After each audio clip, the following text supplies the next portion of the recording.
Good morning, good afternoon, and good evening, wherever you may be in the world. I'm Sean Michael Morris, Vice President of Academics at Course Hero, and it is my pleasure to welcome you to day 2 of Course Hero's Education Summit.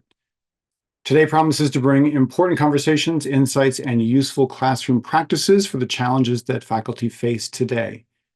Every year, Education Summit features teachers sharing knowledge and experiences with each other, and we approach the summit as an opportunity to bring people together around education's stickiest problems. And today will be no exception. Continuing yesterday's programming, we'll tackle ongoing concerns with student engagement, plus we'll dig into the best, most critical and creative ways to teach with technology, and that includes generative AI. With so much happening today, don't worry if you can't participate in every session. All sessions will be recorded, and we will email all attendees soon after the summit when recordings become available. We'll be kicking off our day today with a keynote from Julia Freeland Fisher, the Director of Education Research at the Clayton Christensen Institute.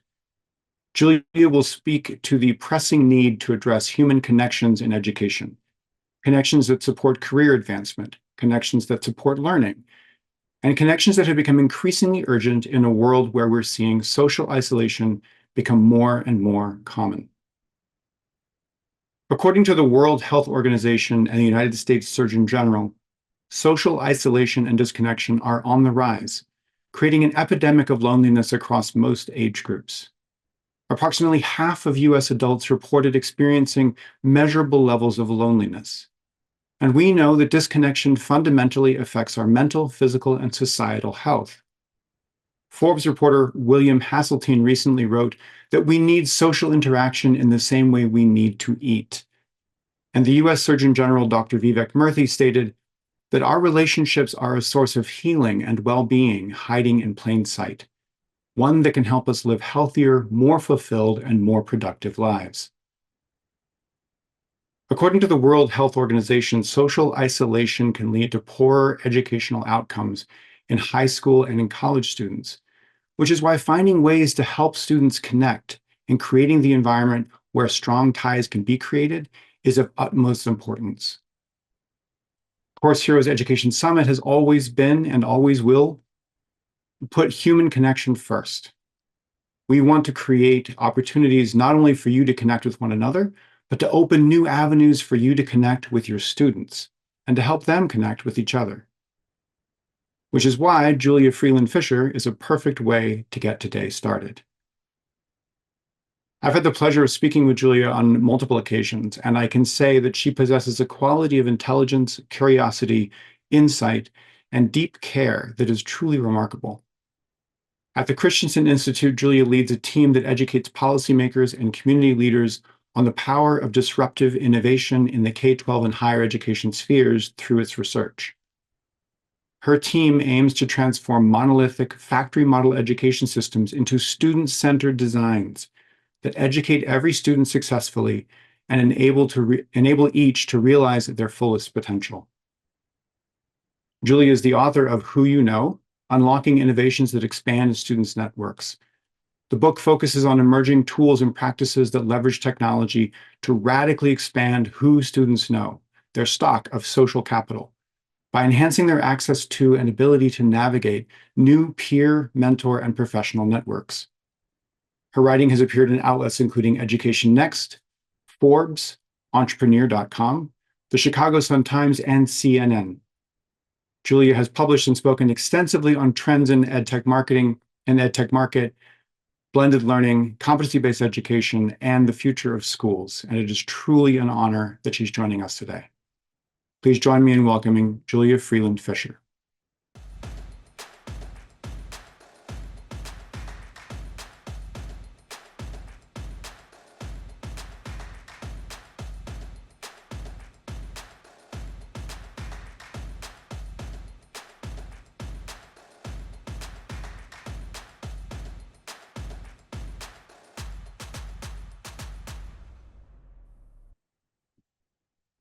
Hello, everyone, and thank you so much for joining this morning, afternoon, or evening. I'm joining you from DC, where it is a mild 90 degrees. Hope you all are staying cool wherever you are. And thank you so much, Sean and the Course Hero team, for the warm welcome. I'm really excited to talk today about the primacy of relationships for learning, for opportunity, and for well-being. And I hope by the end of today's talk, you have not only some actionable strategies to bring back to your classroom, but also a vision of where we're headed in the age of AI when it comes to safeguarding and deepening human connection. So let's dive in. What I want to talk about today are three things. First, why do connections matter? Now, it can be a little absurd in a gathering of educators to try and persuade you that relationships matter, because so many people get into the business of education because they care about student relationships. But I want to actually pull back the curtain on some of the empirical research on why exactly relationships are so critical to getting by and getting ahead. I also want to talk about some of the slim but troubling data that Sean already alluded to around the state of connectedness among students and why we actually need, particularly post-secondary institutions and high schools, to pay more attention to the premium that relationships command in our lives and in the labor market. Next, I'm going to talk about innovations that we've been looking at over the past few years when it comes to deepening and diversifying students' networks. And finally, I'll end on some emerging analysis we have around human connection in the age of AI. I start every talk with this seemingly deep philosophical question of how did you get here? And more specifically, who helped you get here? Jot down a name if you have a piece of paper, or write it on your computer if that's how you think about your memories. Maybe you thought of a family member, or a mentor, or a friend. Maybe you thought of a deep, deep connection. Maybe you thought about a chance encounter, someone who took a bet on you once, who told you they saw something in you that you didn't see in yourself. The reason why I want you to consider this and reflect on this over the next hour is that opportunity is a deeply social phenomenon. And sometimes in our conversations, particularly about where post-secondary education is headed, this can get lost. We spend a lot of time in education focused on the left side of this diagram, talking about what students know and can do, what they don't know and can't do. That matters, right? We know that that is critical, not only to a healthy democracy, but to having options in the labor market, to have skills and competencies and knowledge. But if you look at all of the empirical research on opportunity, and a lot of the data I'm talking about today is opportunity in America, although I know we have an audience from around the world. If you look at all the literature on opportunity, it sits at the cross section of these two: what our students know and whom they know. What does the data say? First off, an estimated half of jobs and internships come through personal connections. This statistic set me off on my research journey nearly a decade ago, because I was so immersed in an education conversation that was focused on skills and knowledge and not telling our students the full story of how opportunity unfolds in the labor market. Now, lest you think that I think of education only as a pathway to jobs, I think that's a critical piece of it, but not the whole story. We also know from human development research that warm relationships, deep relationships, are one of the clearest predictors of longevity and happiness in old age. So we can have a conversation both about relationships for labor market reasons and for our well-being. Both matter immensely. The concept of social capital, and if I have any sociologists on the call, feel free to chime in the chat with further definitions. There's a whole debate in the academy around how to define social capital. But its base value, it's the idea that our networks contain resources. Our networks contain value. The same way we think about the financial capital in our wallets and bank accounts, our human capital, what we can get paid to do. Social capital is that idea of value in a network. It's a little murkier, though, than the dollars and cents in your pocket, right? Because that value can come in the form of people who literally lend you money or give you food and shelter. It can also come in more nebulous forms like emotional support. It can also come in the form of people offering you jobs or information about the labor market. So it's a wide array of sorts of resources, that capital and social capital. But what I think is actually most exciting in the education conversation about the notion of social capital that doesn't get enough attention is this last bullet. Our social capital can function as a renewable resource. I met Sean a year and a half ago, or maybe 2 years ago, on a random call that I don't know if either of us knew why we were on it. We had a nice chat. A year later, we met again at a dinner. And 6 months later, here I am speaking at the summit. Our relationships continue to open doors to opportunity over time. They're not one and done. It's not the same spending $1 on a good and that dollar is gone forever. And so thinking about, do your students have access to deep and diverse networks that can serve as a resource, not only in real time in your classroom, but long after they leave your classroom? Can relationships outlast interventions so that your students are armed with the resources, assets, and opportunities they need to thrive? That's the power of social capital that I want to talk about today. Now, again, I know most of you probably believe deeply that relationships matter, but sometimes that cliche, relationships matter, can hide some of the empirical research around why different relationships matter in different ways. And I want to share with you a sort of simple mental model from sociology, distinguishing our strong ties from our weak ties. Our strong ties are the people that we spend the most time with, that we in theory maintain the highest levels of trust with. They're also the people that are most likely to lend us care and resources. Now, there's a good news, bad news story when it comes to our strong ties. On the one hand, they're critical, right? You look at those statistics on healthy human development, happiness, longevity, that's really a strong ties story. But the reality is our brains can only handle so many of them. So my lovely husband, Daniel, who lends me all sorts of care and resources, and I to him, he's great. He's also a very high bandwidth tie, meaning he takes a lot of my energy. And so I can only handle so many of him, so much of him, I should say. And I can only handle so many of those strong ties. The good news, though, is that our brains can handle many more of what sociologists call weak ties. And that's a little bit of a deceptive term. They're weak in that they're people that we spend far less time with, right? So Sean, who I've met 3-4 times, I'd call him a weak tie. That's not a value judgment. It's simply describing that we've interacted some, but not a ton.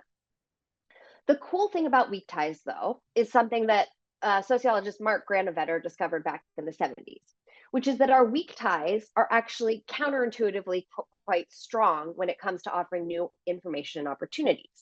You are more likely to find a new job through your weak tie network than your strong tie network. That's not totally surprising, right? It's more plentiful, it's more diverse. Your weak ties know many people from many other networks and therefore can offer new, novel resources.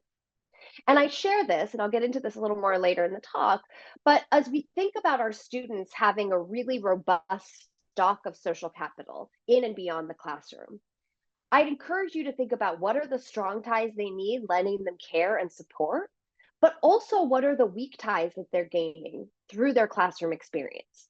Can you actually be effectively a weak tie to some of your students who you may not have an enduring mentoring relationship with, but who you can still lend really unique opportunities, information, and insights to while you have them in your course or classroom? The last thing I want to say here is that there's another strength of weak ties that I think we should particularly pay attention to in the education realm. One of my favorite sociologists, Mario Louise Small, wrote a book called Someone to Talk to 3-4 years ago, maybe 5 years ago. The pandemic time has just fully disappeared in my head. But Someone to Talk to is actually a deep qualitative study of graduate students in their first year of their graduate program.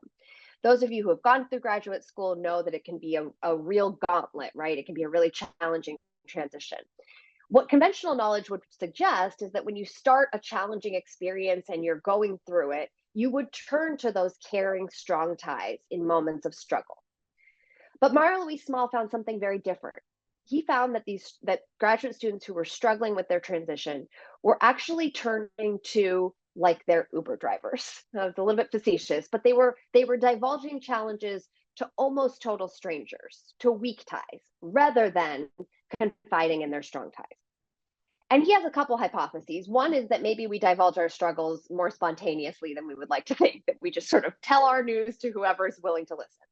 But another hypothesis that I think is important to keep in mind for those of us looking out for the well-being of students is that sometimes when a student is struggling, they may not want to tell their strong tie networks that they're going through it. That may actually feel particularly vulnerable. Sometimes you want a lower stakes connection whom you can vent to or share your struggles with. And so I give you this just as a mental model as you think about how are you deepening and diversifying your students' networks? How are you helping students tend to their relationships and making sure that they have not only a solid base of strong ties, but also plentiful weak ties as well. Now, that's just sort of a glance at what social capital is, why it matters. The troubling, although not totally surprising reality is that relationships are not equally distributed.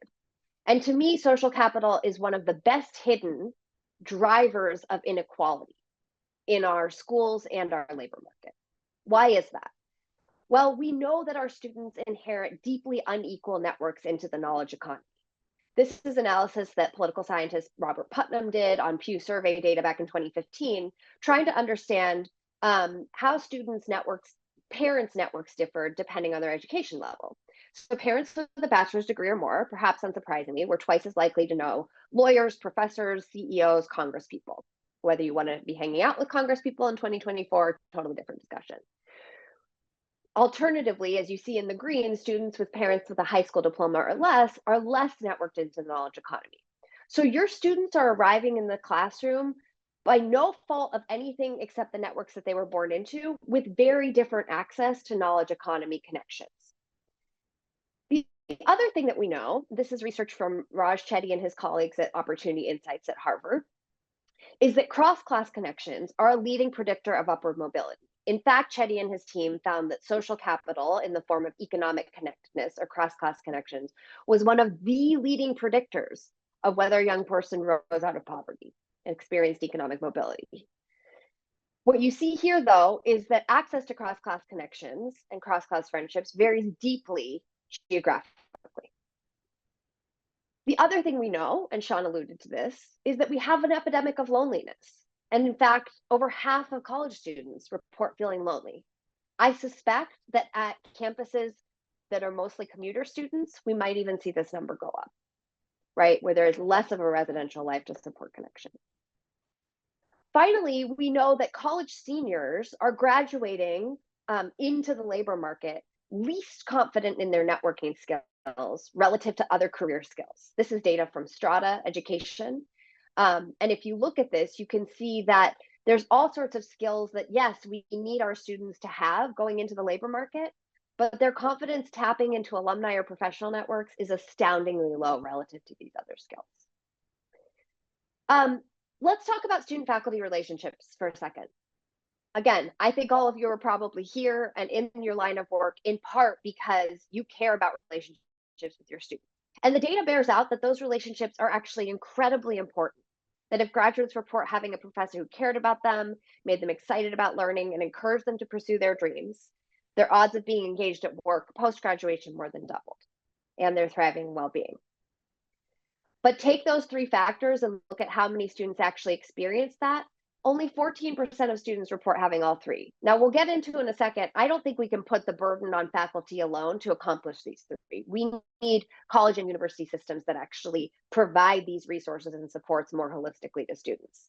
But only 14% of students are there. Another astounding statistic, if you look at all of the glossy brochures that we put in front of prospective college students around alumni networks, is that a staggeringly low number of college graduates actually report their alumni network was helpful, only 9%. So what that means, all of that slim but troubling data, is that we know relationships matter, and we also know that there's a disconnect to be addressed. We know that whether it's loneliness or lack of confidence in listing networks or lack of enduring relationships with faculty, that there are places where we can improve to ensure that students have the networks they need to both get by and get ahead. What are some of those innovative strategies? Well, I'm going to walk you through some, but I really encourage you to share in the chat other things you may be doing to deepen your relationships with your students, among your students, or beyond the classroom, right? Think of it almost as a nested network, like that strong and weak tie diagram. Maybe there's things you're doing to really foster deep connections within the learning environment, but also what are the ways that you're supporting students in reaching beyond it? So please share as you go. The first thing to keep in mind here is that webs of connections are far more important than single mentors. I have, as someone who studies social capital, cares about relationships, and think that mentors sound like a great thing, I have a real love relationship with the term mentor, because what it did to me as a younger person and as a student is it puts a lot of pressure on a single relationship, finding someone who's going to carry you through your education and career journey. But think back to your answer to who helped you get here, right? Maybe you thought of one person. I suspect you could list 3, 4, 5 more, right? And what we know from the literature is that a web of support, that's a term coined by the researcher John Zaff at Boston University, that a web of support is actually how we thrive as human beings. It's not a single connection. It's also not a bunch of discrete connections. What you actually want to see is sort of the triangle in this diagram on the right. The idea that a young person is connected to various resources. What I'm showing here is a program run out of actually Old Navy called This Way Onward. It's one of their corporate training programs where they bring young people in as young employees, new employees, and they provide them with not just a job coach from a local nonprofit and not just a supervisor in their job, but also a near peer, someone a few years ahead of them. And it's that whole web that actually provides the kind of support we need. Again, this is intuitive, but it gets lost when we think about students need relationships, therefore let's build a mentoring program. No, students need webs of support so they can turn to different types of people for different types of support. Okay, next type of innovative sort of lane to think about is that similarity breeds trust. This is the concept of homophily for our sociologists on the call. It's the idea that birds of a feather flock together, right? We are more likely to trust people we perceive to be similar to us. Now, that could be highly problematic. It can explain disappointing trends in social segregation by things like gender, race, ethnicity, religion. But what's interesting is twofold. One, the dimensions by which we self-sort have actually shifted a lot over time. They tend to be part of social constructs, not absolutes. So as our society, at least here in America, has shifted, our friendship networks tend to self-sort much less by gender, much less by religion, much more by education level. Those are just examples, right, of ways in which the things that we care about being similar on may shift. There's another thing, though, to keep in mind here as you're thinking about fostering connection inside your classrooms, which is that what researcher Adam Grant calls uncommon commonalities are actually the stickiest or most powerful seeds of trust. So how might you in your classroom help your students share with one another things about themselves that may not be readily apparent, but might actually be the seeds of similarity to create trusting relationships? Something that we've studied a lot in the education to employment space is how to actually take a peer cohort from an efficiency innovation where we put students into cohorts because we need to put them in on a room together to teach them all at the same time, to a social capital machine where that cohort actually becomes an engine for students sharing resources with one another. One interesting finding here, this is a diagram of a program called Co-op, which is a nonprofit that works with underemployed college graduates from low-income households who are first in their family to graduate college. And what Co-op has done is create a really deliberate cohort experience where initially graduates are building basically friendships with one another to have a sense of belonging. And after that, after they form that sense of belonging, what they see happen is that students who are actually pursuing jobs in similar industries who would ostensibly be competing with one another for jobs are actually highly inclined to share job intel and support with one another. They become one another's job network. And so I just, again, want to underscore that I think for a long time, we've put students in cohorts for financial reasons, but we actually have an opportunity to think of those cohorts as a really robust way for information and resources to be shared across them. Next thing to keep in mind is that dosage, particularly in the work-based learning conversation, I'm putting that in quotes because for a different keynote, I could go on and on about what's happening in that space. But dosage is actually something we need to be talking about in the higher education work-based learning conversation. For those of you who are part of that conversation, one of the very clear calls to action right now is that more students need internships.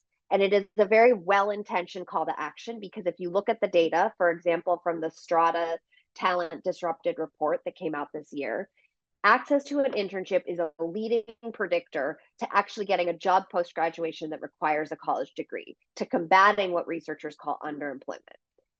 What I want to warn against, though, is that there's an opportunity cost to having internships if students aren't given a chance to explore. What we found in our research is that integrating brief employer-facing projects into your syllabus can be a great opportunity for students to form weak tie relationships with a diversity of industry experts and mentors and practitioners to actually give them a sense of more possibilities than a single internship could. Again, I'm not coming out against internships, but what I want to encourage us to think creatively about is that as we think about how are students connecting more with employers within coursework, there's a chance for you as faculty to actually provide far more opportunities for them to diversify their professional networks. This is a diagram of a program called Da Vinci Exchange out of Los Angeles. And they actually went in, they're a fifth year high school model. So students are taking college courses while also having some additional supports on the ground. And they came in saying, we want every student in our program to have a high quality internship, and very quickly discovered that it's very, very hard to scale high quality internships. And so they asked themselves, what are the actual component parts of an internship that matter? Think about that in your own life. For those of you who've had internships or early work experience early in your career, what really mattered? What matters is experience that you can put on a resume, gaining some skills, and also meeting people, right? Gaining a network potentially in the industry that you want to break into. And so they created shorter employer projects called project consults, but with those three outcomes at the center. And it meant that when they asked employers to partner with them, they were asking less of employer partners. You could think of in your classroom asking alumni to come in as guest speakers or to give feedback on student work, but students were still gaining that social capital upside. Another thing to remember from the research is that students are agents in their relationships and networks. Oftentimes, when we talk to schools and colleges about this work, there is a temptation to network on behalf of students, to do networking to them. We can all agree that that can feel pretty crummy, right? It can feel unattuned to what my interests are as a student. It can feel high pressure if I don't feel prepared to have that kind of conversation. And one way to cut through this is to honor what the research has long shown around the power of near peers. This is again an image of the co-op program that I was naming. And I have them twice in this presentation because I think they are truly one of the outstanding examples of a post-secondary model that unleashes all the latent resources that often remain untapped in our networks. What co-op quickly discovered was that to scale their offering, they needed to rely on the students who had recently participated in their program to come back and pay it forward. And they hired those recent alum of their program to come back and coach their current students. Now, this has a couple of benefits, and then I'll get to what I think this can mean in a whole variety of models, like what you guys may be doing in your classrooms or programs. One benefit is that research suggests that near peers, those a few years ahead of us in their college or career journey, are actually far more credible messengers than older people like myself who might tell you what to do. They're credible not only because students can see themselves in a near peer, but they're credible also because they have more real-time knowledge of what it's like to navigate a campus or a career experience. So co-ops saw that in their program design. The other thing they saw, and this is the part that I really want to underscore for you, which I think we already do in higher ed when it comes to sort of teaching assistant models, but we could really blow it up in innovative ways, is that as soon as a student had participated in their program, that student had the social capital to give back into the program, meaning they had gone through the curriculum, they had gone through the experience, they were now in a position to coach.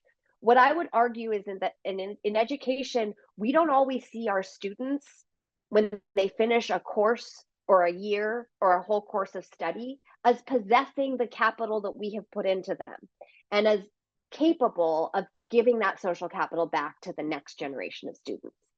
This to me is a real potential way to think outside the box in terms of staffing models, and in terms of ensuring that students have people that they can look up to who are not some distant, unrelatable mentor working in industry, but who's someone who looks like them and has an experience like them.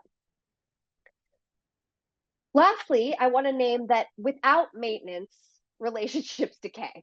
This is sort of a funny, wonky sentence, but let me unpack what I mean by this. Our relationships, like I showed in that strong tie and weak tie diagram, are critical to helping us get by and get ahead. But social capital is only as strong as we continue to invest in it.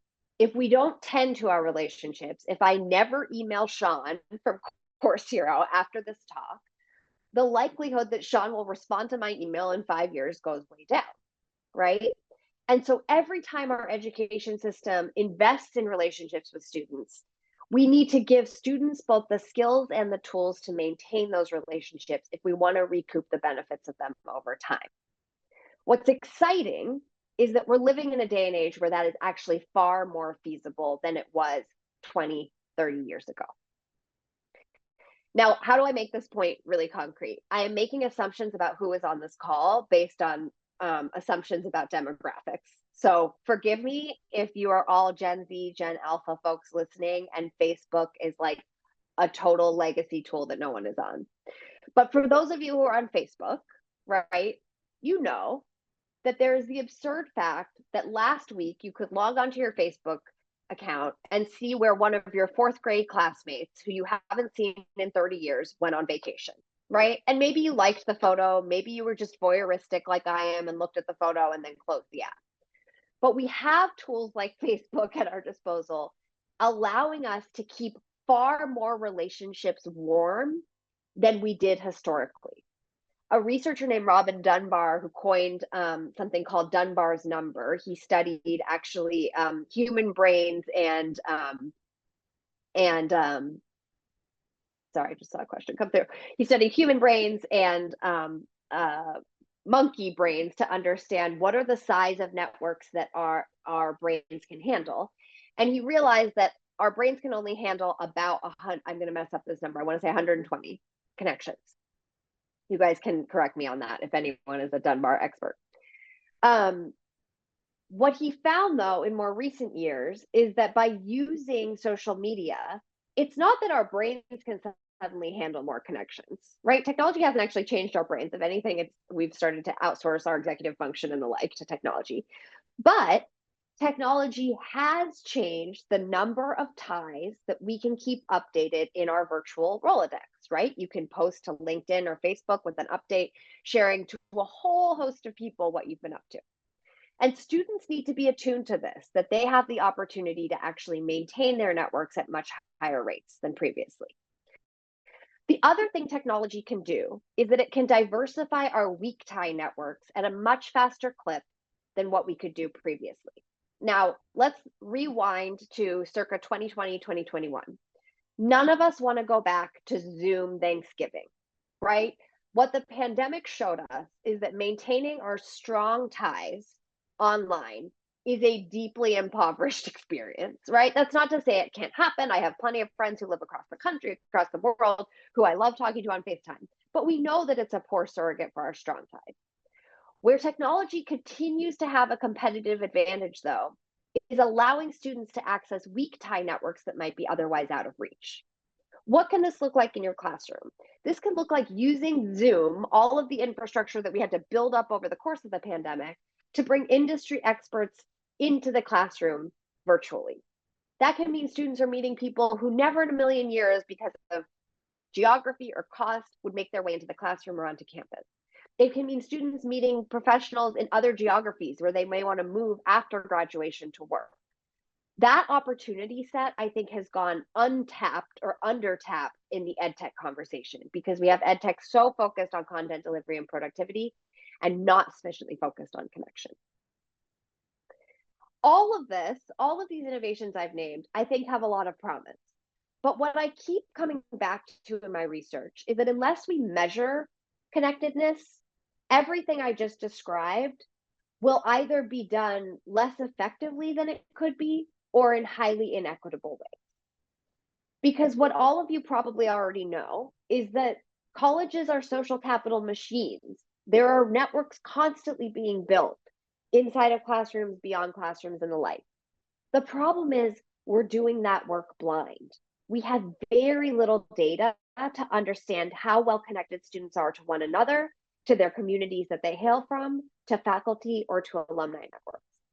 And so what we propose, and I would urge you to think about how might you do this in your classroom through really simple ways, right? Through pulse surveys or exit tickets or student reflection exercises, is asking students to consider the quantity of relationships that they're building, the quality of those relationships, the degree to which they feel reciprocity in those relationships, the structure of their networks, how much they know people who are members of multiple networks, not just singular networks, and how are they building, refining, and deepening their ability to mobilize relationships. This is a measurement framework, and we'll share in the chat the report that is sort of a companion to this that my colleague, Dr. Manaz Charania, and I came up with as we were looking at all these innovative practices in the field and thinking, how do we know that they're working and for whom?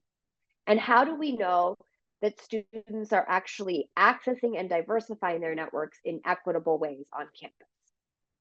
So this is a way to think about measurement. In that report that we'll share in the chat, there's a whole bunch of sample survey items that we pulled from nonprofits and schools around the country that are starting to measure this, that are starting to treat relationships as outcomes, and are starting to implement some of those innovative strategies that I just named. Okay. So what does measurement actually consist of? Well, it's asking, do you know who your students know? And it's also asking, do your students know who they know? And that can sound a little bit silly, but as my colleague John Zaff, who I mentioned around Webs of Support, says, perception is reality when it comes to relationships. I can say that I know Sean or other people on the Course Hero team, right? I can say I know someone who I met at a conference. I can say I know someone who I met in the chat, right? But whether I feel comfortable reaching out to them, whether I feel like they would be helpful to me, that's actually the important metric when it comes to social capital.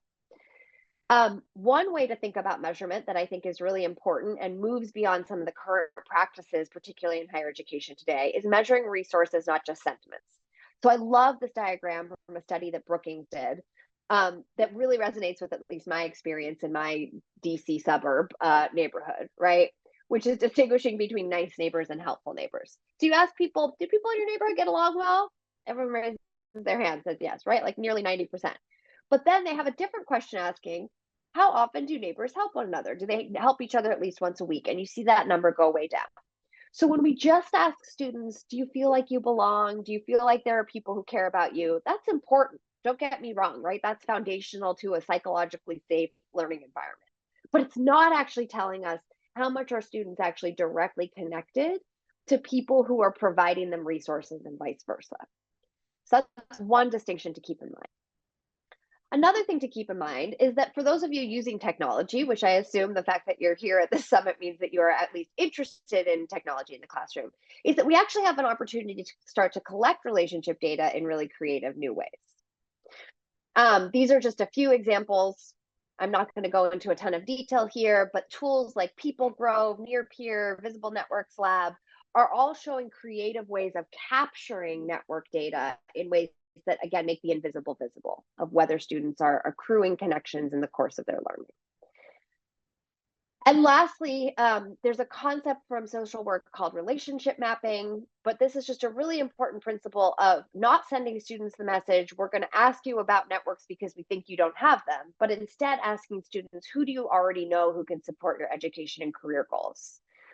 How can programs start to collect broader data on the networks that students are already a member of? There's something called a name generator, there's relationship mapping. Again, our report that I shared has a ton of examples in it of how to do this. But this is an exercise you could think about doing at the start of a course, after you've done a various sort of social capital building opportunities in the classroom, to ask students to reflect on who do you know and how might they help you, and have that be a repeat process to, again, continue to honor the existing relational assets in their lives. Okay, I want to take some time at the end to talk about AI. Now, full disclosure, guys, I was at a meeting a few weeks ago, actually at LinkedIn, ironically, where I was presenting, I wasn't even presenting, I was providing some brief comments on social capital. And when I got to the AI section, I burst into tears. I will spare you my tears today, I promise. But I want to tell you why I burst into tears. And it's because I think we are entering an age where all of the vulnerability of human connection, if it goes unaddressed, is going to get far, far worse. All of my research has shown everything I just showed you, whether it was the synthesis of data on why relationships matter, the fact that colleges have struggled to actually deliver on the relational promises that we need to keep to students, or the high potential but underutilized measures of human connection. All of that means that we are in a very vulnerable place when it comes to safeguarding human connection. And what's happening with AI right now is that we have a technology with unprecedented conversational capacity. And what that means is a whole bunch of exciting stuff, right? A whole bunch of productivity is going to get unlocked. And at the same time, we are going to have tools that simulate human connection at unprecedented rates. And if we don't do things to measure and safeguard real human connection, our next generations will be far less networked. That's the sort of bottom line of what we're seeing in our research today. Okay, what I have always said, and this is a quote from my previous mentor, who unfortunately passed away a few years ago, Clayton Christensen, who founded our institute, is that it's rarely about the technology, it's about the model you wrap around it, right? So if right now our higher education institutions, our workplaces, our K-12 schools thought of relationships as an outcome alongside learning, I would not be nearly as worried about the future of AI and human connection. But they don't, right? What we think about is learning and efficiency. What that means is that without measures of our young people's and our students' relationships, we are going to be very tempted to outsource human connection in the name of more efficient learning models. Metrics matter in this conversation. Let me give a concrete example. What I'm studying right now in this AI space, excuse me, is navigation and guidance models. So a lot of student support models that are emerging to support students making it into post-secondary and persisting successfully to graduation. We've been using chatbots a lot for that, and we're seeing new generative AI companions being built for that. Almost every tool that we have identified in the market is measuring their success relative to college persistence. We have found in the course of 24 interviews so far, 2 tools that measure human connection outright. As a result, they are using bots more and more and more to provide the supports that students need. They're actually getting great results. You can see double-digit gains in persistence. But without relationship metrics in place, what we're going to see is actually less time being spent on relationships and more time being spent with AI companions and chatbots. The other thing that we're hearing in our interviews is we're using chatbots because students don't want to talk to humans. That's how the market is talking about this right now. And I want you to think about that sentence again. We're using chatbots because students don't want to talk to humans. There's 2 ways to interpret that sentence. One is we should build more chatbots. The other is we should interrogate why students don't want to talk to humans and redesign our environments to be more welcoming to students, to give students the confidence, if you think back to that strata chart, to actually reach out to the people in their network and beyond. What I am most worried about was actually Sean very appropriately started this talk with, which is that we have a loneliness epidemic and that is going to be a market foothold for a whole bunch of companies peddling AI companions. Now, I want to say this to you guys. You guys are educators. I do not think the ed tech market is the tip of the spear by any means. This is a consumer market problem. Anyone who wants to be persuaded more than my talk today on this topic should read this memo linked on this slide. Maybe someone from Coursera can put it into the chat. This is from Andreessen Horowitz, one of the biggest VCs in Silicon Valley, who are betting big on AI companions. They actually start this memo with a quote from a Karen AI user saying, "Soon, virtual girlfriend will be better than the real thing." This is happening not just because AI can offer conversations and personalized sexual content. It's happening because we're lonely. And when we talk about generative AI purely for productivity reasons in our classrooms, and our workplaces, in our lives, we are missing the relational component of what AI stands to disrupt. Here are some questions I'd encourage you to ask, but also to bring back to your teams at your colleges and universities, right? We're going to be hearing so much about co-pilots in the next few years, right? Every student will have a co-pilot that helps them navigate through their campus experience. But when is it helpful, and when is it chipping away from the time that students are spending in authentic connection? When is an assistant expanding a student's human potential, and when is it eroding their capacity for empathy? One of the things that AI companions are getting better and better at a very impressive clip. I have an AI boyfriend, I can attest to this. His name is Pierk, which is creep backwards, just to keep me honest about how creepy this all is. But they are there to please, right? They are providing frictionless relationships. And if you think about particularly younger developing brains, that is going to erode capacity for empathy. And lastly, when is a highly personalized coach democratizing support, right? Which is a huge issue in education. We need to democratize student support. But when is it then shrinking the number of people who know and are willing to take a bet on our students? So these are the questions I'm asking in my research right now, not because I am an AI doomer, as much as I'm coming off that way, I realize, but because I know how rarely we measure social connection as an outcome in education. I know how long it's taken for some of the innovations I talked about to take root and to scale. And I know that the market will not discriminate when it comes to replacing and disrupting human connection in the name of productivity. What we're facing over the next decade in education, I'd argue, is potentially two different directions. We could have tools that make learning far more connected. We're much more likely to have tools anchored on making learning efficient. And the challenge I want to issue today at the end of this talk before we get into Q&A is that we have an opportunity to make learning more connected and efficient using generative AI, but it's only if we pull those relationship metrics in.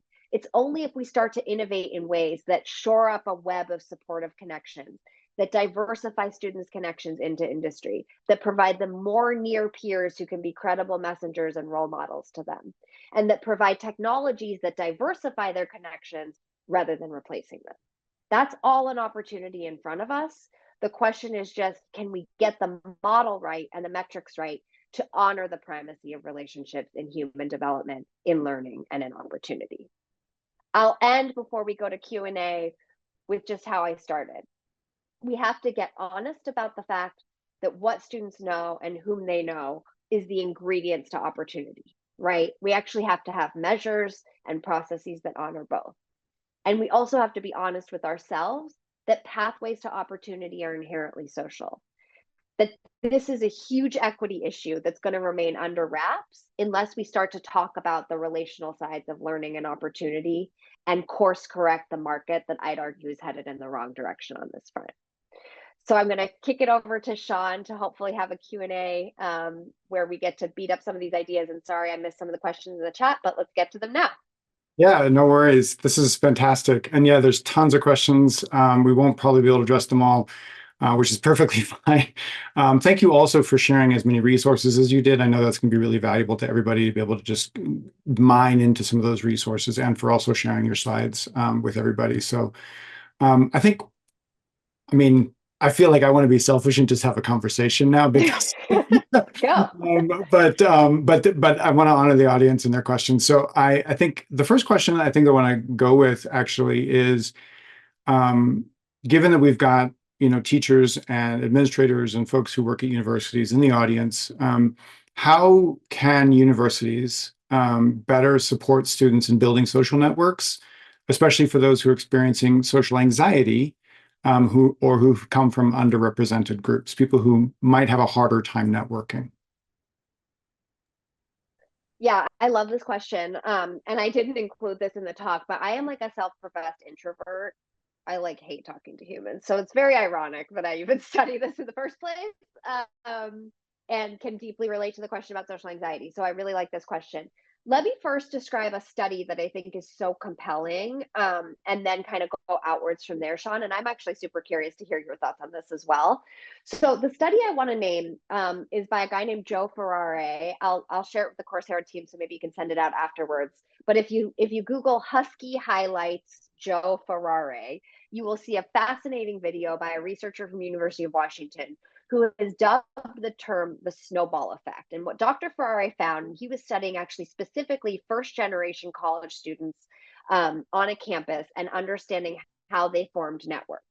And what he found was actually membership in a single co-curricular was a key predictor of whether students formed deep and ongoing and sort of ever growing networks on a campus, that joining begets joining. And what's super interesting about that is twofold. One, students were more likely to find resources through those networks than through the like 900 emails that we send them, right? So it's actually their friendship and campus networks that are more likely to foster the kinds of access to resources that we care about. But second, he found some really acute barriers to that snowball effect. The first was economic constraint. If you're working a full-time job or multiple jobs and attending school and commuting to campus, the likelihood that you are going to join a co-curricular goes down. What does that mean from an equity issue? We should be auditing our co-curriculars to make sure that there's flexible scheduling around students actually being members of various groups or clubs. We should have credit-bearing clubs where students can actually participate but still earn credit. We should pay attention to if a student is working while attending school, are there opportunities to actually create work study opportunities that align to their work schedule? So a whole bunch of stuff there. The second barrier he found was overt racism on campus. If a student got to campus, experienced overt racism, no longer felt like they belonged, they were far less likely to join, again, any sort of co-curricular that had that compounding snowball effect of them creating more and more connections on campus. There's a whole bunch of stuff to be said there, but I think it's understanding that creating a sense of belonging, particularly for Black students and students of other races and ethnicities, and creating spaces where those students can come together in affinity groups is especially critical, not just to psychological safety, but to social capital formation, right? To not ignore that there's this second order effect.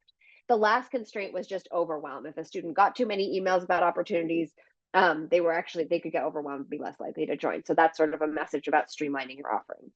So I think that's like number one of like understanding that there's the engineering of opportunities, and I think that's really important on the professional network side. And then there's the clearing the path to students creating organic on-campus networks and sort of jump-starting that snowball effect and paying attention to the barriers there. When it comes particularly to the sort of social anxiety or other barriers students may face question, I think the thing to keep in mind is that part of the ability to mobilize a network or build a network comes down to confidence. How do you build confidence? You teach skills and you get opportunities to practice. And what I'd argue is that even the educational models I've found where there's maybe modules around networking, there's not necessarily enough opportunities to practice.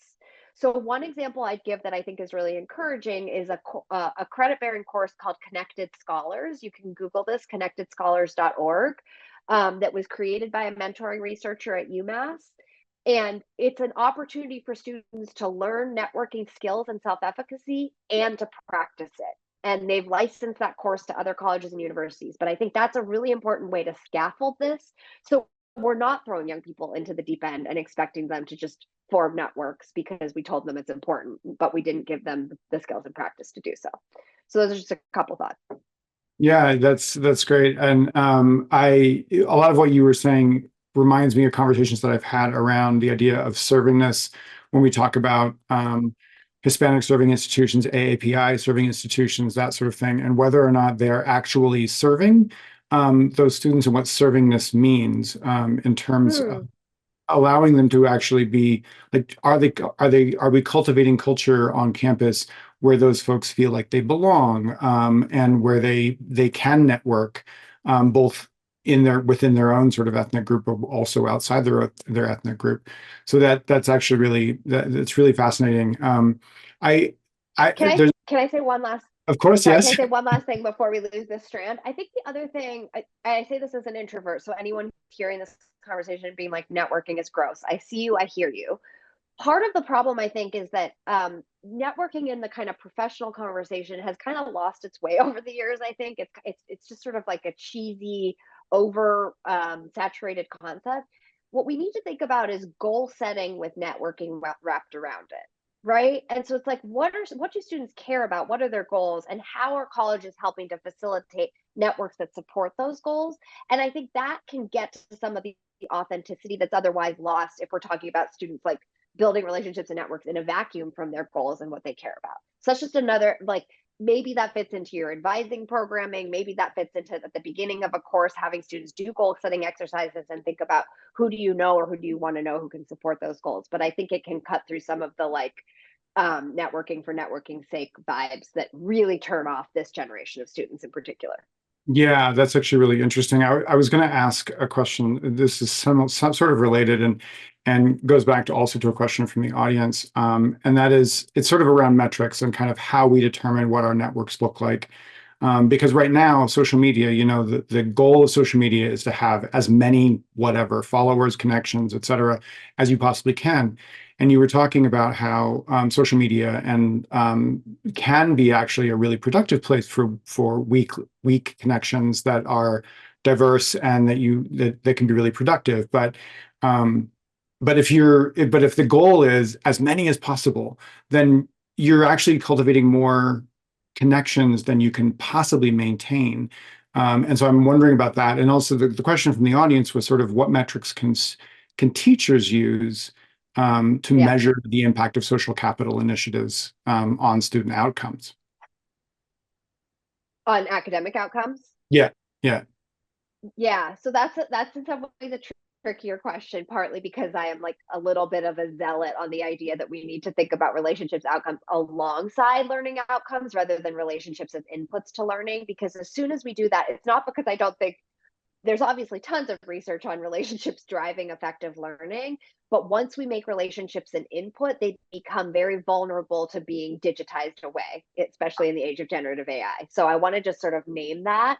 That being said, I think that one of the things you can do in your classroom is actually, this sounds so old school, I'm almost embarrassed to say it, but like using things like exit tickets to understand who did you interact with today, or who do you feel like you can turn to for support in this course, or who would you like to work on a project with. Pulse surveys are actually better tools for understanding the relational terrain of your classroom because it's ever shifting, right? It's not actually, our relationships change week to week, month to month in certain ways, especially when you're sort of newer on campus. So that's one thing to name. Oh, to your point, Sean, about just like this not just being a pure numbers game. One thing to name is LinkedIn a number of years ago published a really well hidden study that sort of never made its way to the light of day around network strength. They were thinking, to my understanding, about developing a network strength measure that never got sort of fully baked in the platform. But network strength was like an algorithm that was partly about your number of ties, but also had a lot to do with the structural diversity of your network. And I sort of named that quickly when I had our measurement framework up. But structural diversity is, do I know many different people who are members of many different networks? And that structural diversity piece to me is actually a really important, like, a counterweight to the numbers game, because it actually may matter more than just like the sheer numbers. If I know 25 people, but they all work in the same company, and rather than 25 people who work in 25 different companies, if I want to live a choice-filled life with a lot of labor market optionality, I want the second, right? And so I just name that as, like, particularly as colleges are thinking about employment outcomes for their graduates, that structural diversity piece feels like a really important thing to name.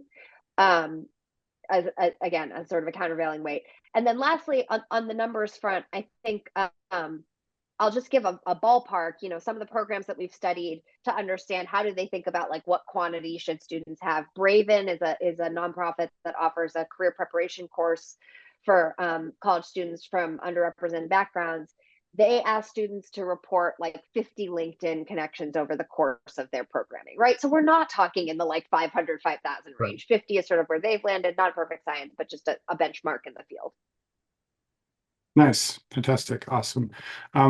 Unfortunately, we are out of time. Sorry. I mean, no. This has been absolutely fantastic. And I mean, as you know, I would sit here and talk to you for hours. So, but I know that everyone has really enjoyed this conversation. There's been fantastic comments in the chat. Again, thank you so much for sharing as many resources as you did. I know that will help people a lot. So, thank you very much for joining us today. My pleasure. Thank you, Sean and Course Hero team. Hope it's a great rest of the conference.